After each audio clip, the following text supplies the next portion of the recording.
দর্শক, এই মুহূর্তে জাতীয় স্মৃতিসৌধে আছেন সহকর্মী মাহবুব সৈকত, সরাসরি যুক্ত হচ্ছেন আমাদের সাথে। মাহবুব, তারেক রহমানের শ্রদ্ধা নিবেদনের সবশেষ কি তথ্য আছে আপনার হাতে, এবং বিএনপির সিনিয়র নেতৃবৃন্দ অন্য কোনো তথ্য জানিয়েছেন কিনা? অনেক ধন্যবাদ। দর্শক, আপনারা জানেন যে বিএনপির ভারপ্রাপ্ত চেয়ারম্যান গতকাল দেশে ফিরেছেন এবং আজকে যথারীতি পূর্ব ঘোষণা অনুযায়ী তিনি কিন্তু জুমার নামাজের পরে কিন্তু একদম আসার কথা ছিল তার পিতা এবং বাংলাদেশের স্বাধীনতার ঘোষক শহীদ প্রেসিডেন্ট জিয়াউর রহমানের সমাধিতে শ্রদ্ধা নিবেদনের জন্য।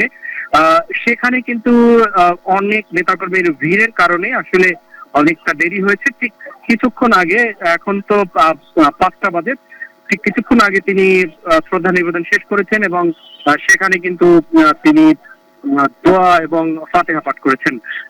এখন কিন্তু শেরেবাংলা নগরে যে জিয়ার সমাধি, সেই সমাধি থেকে তিনি বের হয়েছেন। বের হয়ে তার যে গাড়ি বহর, সেখানে আসলে আগাতে কষ্ট হচ্ছে, কারণ হচ্ছে নেতাকর্মীদের মধ্যে তাকে যে দেখার, এক নজর দেখার যে আগ্রহ, সেই আগ্রহ থেকে কিন্তু সবাই তার সেই গাড়ি বহরের দিকে ভিড় করছে এবং তারেক রহমানের বহনকারী যে গাড়ি বহর, সেই গাড়ি বহর কিন্তু আগাতে পারছে না। বিএনপির যে স্বেচ্ছাসেবক তারা রয়েছেন একদিক থেকে, তারপরে হচ্ছে আইন শৃঙ্খলা বাহিনী রয়েছেন, সেই আইন শৃঙ্খলা বাহিনীও কিন্তু আসলে ততটা বেগ পেতে হচ্ছে যে তার গাড়িকে একদম নির্বিঘ্ন ভাবে এগিয়ে যেতে।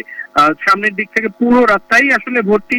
এরপরে তিনি আসার কথা হচ্ছে সাভারে পূর্ব নির্ধারিত সময় অনুযায়ী 3টা থেকে 4টার মধ্যে পৌঁছার কথা, কিন্তু সে অনুযায়ী কিন্তু এখন ধরে নেওয়াই যায় যে সাভারের পথে পথে কিন্তু বিভিন্ন মোড়ে মোড়ে কিন্তু নেতাকর্মীরা অবস্থান নিয়েছে। তার মানে এখন পর্যন্ত কিন্তু ঢাকার শেরেবাংলা নগরেই তিনি অতিক্রম করতে পারেননি। তো সেই হিসাবে 7টা, এমনকি 8টাও বেজে যেতে পারে, এগুলো রাস্তার উপর নির্ভর করে যে তিনি আসলে এখানে কখন পৌঁছবেন। এমনিতেই হচ্ছে পৌষের যে বিকেল, সেই পৌষের বিকেলে কিন্তু তীব্র শীত, বিশেষ করে সাভার এলাকায় তীব্র শীত। সেই শীতের মধ্যে কিন্তু সেই দুপুর থেকে অপেক্ষা করছেন হাজারো তার ভক্তকুল, বিএনপির ভক্তকুল, জিয়ার ভক্তকুল। তারা সাভার, নবীনগর, আশুলিয়া, আশেপাশের ধামরাই, মানিকগঞ্জ, আশেপাশের যে উপজেলাগুলো থেকে এখানে মিলিত হয়েছে। আমরা দেখেছি যে সেখানে প্রবীণ থেকে শুরু করে নবীন, একদম কিশোররাও এসেছে। আমরা এখানে দেখতে পাচ্ছি যে এরকম এসেছেন। আমরা এই যে চমৎকার করে লেখা আছে, তারেক রহমান আসছে বাংলাদেশ দেশে, ভোট দিবেন সবাই ধানের শীষে। এখানে কিশোররাও এসেছে। আমরা একটু ওদেরকে জিজ্ঞেস করি, সেটি হচ্ছে, তোমার তো ভোটার না হয়নি, তো তুমি ভোট দেওয়ার কাদেরকে আহ্বান জানাচ্ছ? ধানের শীষে। তুমি তো ভোট দিতে পারবে না, তারা ভোট দিবে। ওকে, তার বাবা মাকে ভোট দিবে এটি বলছেন। এখানে আপনি কোথেকে এসছেন?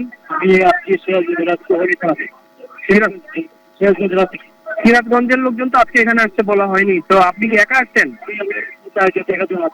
হ্যাঁ হ্যাঁ, আপনি বিএনপি করেন? তারেক জিয়া দেখার জন্য। তো দেখতে পাবেন ইনশাল্লাহ, আশাবাদী। আমরা এখানে দেখতে পাচ্ছি যে আরেকজন মুরব্বী রয়েছে। একটু, আপনি কোথা থেকে এসছেন? মনে হয় বিএনপির, একটু ঘুরবেন, পতাকাটা দেখি।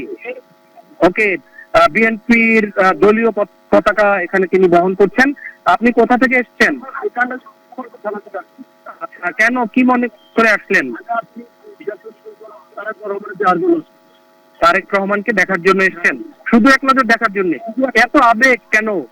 17 বছর 3 মাস 14 দিন পর সে বাংলাদেশের মাটিতে পাওয়া আছে। জি। আর এই 17 বছর 3 মাস 14 দিন আমরা দেখতে পাইনি।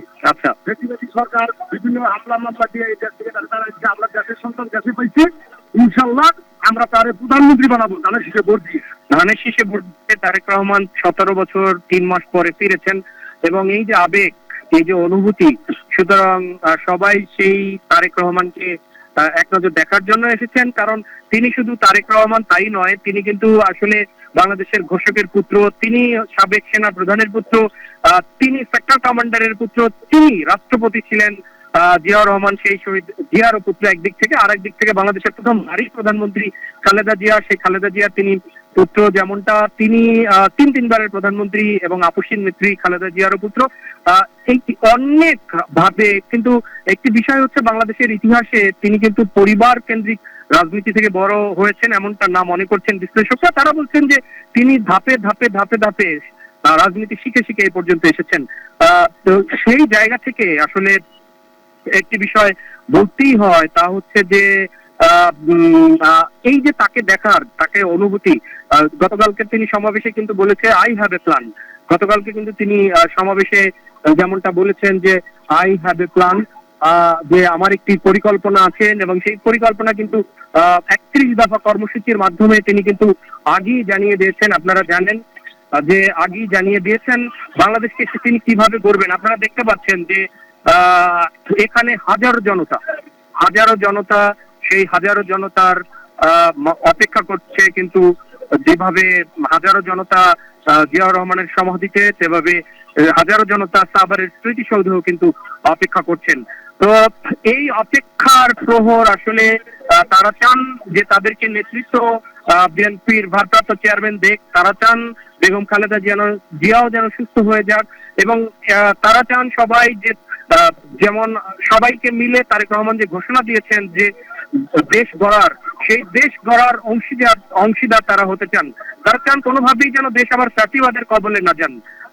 যে স্বৈর শাসন গত 1.5 দশক তাদের ঘাড়ে চেপে বসেছিল, যে খুন গুম এবং জুলুম নির্যাতন সয়েছে দেশের মানুষ, এবং বিরোধীদের যে দমনের জন্য যে পন্থা বিগত সরকার যেভাবে নিয়েছিল, তারা চান সেই দিন আর যেন ফিরে না আসুক। তো নিশ্চিদ্র নিরাপত্তার বলয় গতকালকের মতো আজকেও কিন্তু আসলে এই দুই জায়গাতেই নেওয়া হয়েছে। নিশ্চিদ্র নিরাপত্তা, সেনাবাহিনী, তারপরে হচ্ছে বিজিবি, পুলিশ, র্যাব, সবকিছু মিলে এক নিশ্চিদ্র নিরাপত্তা বলয়ের মধ্য দিয়ে কিন্তু তারেক রহমানের এই গতকালকে থেকে আজকে পর্যন্ত যে তার এই জিয়ার সমাধি, সেই সমাধিতে যেভাবে নিশ্চিদ্র নিরাপত্তা রয়েছে, ঠিক তেমনি সাভার স্মৃতিসৌধ আমরা দেখতে পেয়েছি যে আইন শৃঙ্খলা রক্ষার যতগুলো বাহিনী রয়েছে ততগুলো বাহিনী কিন্তু সক্রিয় আমরা দেখতে পেয়েছি।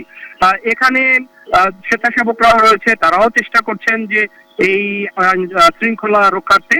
তো সবকিছু মিলে আমরা দেখেছি যে শিশুদেরকে কোলে নিয়েও অনেক নারী এসেছেন কেবলমাত্র তাদের প্রিয় নেতাকে দেখার জন্য।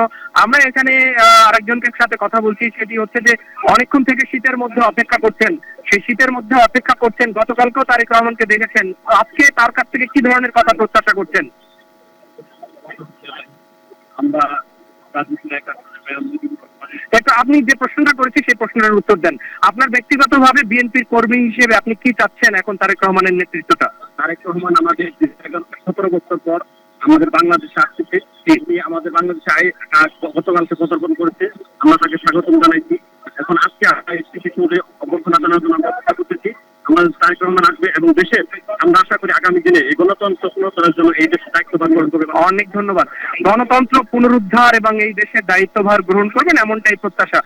আপনি জানেন যে যারাই অপেক্ষা করে আছেন এই সব জায়গায়, কালকে থেকে শুরু করে লাখো জনতা, এই লাখো জনতা বিএনপির যারা নেতাকর্মী, শুধু তারা কিন্তু এই গত 17 বছরে জুলুম নির্যাতন এর শিকার হয়নি, এরকম কমই আছে। এবং এক দলীয় শাসন কায়েমের জন্য কিন্তু বিরোধীদের মুখ স্তব্ধ করে দেওয়ার জন্য কিন্তু দেওয়া হয়েছিল বলেই কিন্তু ফ্যাসিবাদী শাসন বলা হয়। এখানে দেখতে পাচ্ছেন, এখানে সেই ঘন্টার পর ঘন্টা সবাই দাঁড়িয়ে আছে, কিন্তু তারপরও কিন্তু তাদের উৎসাহের যে কমতি, সেই উৎসাহের কমতি কিন্তু কোনোভাবেই তাদের নেই।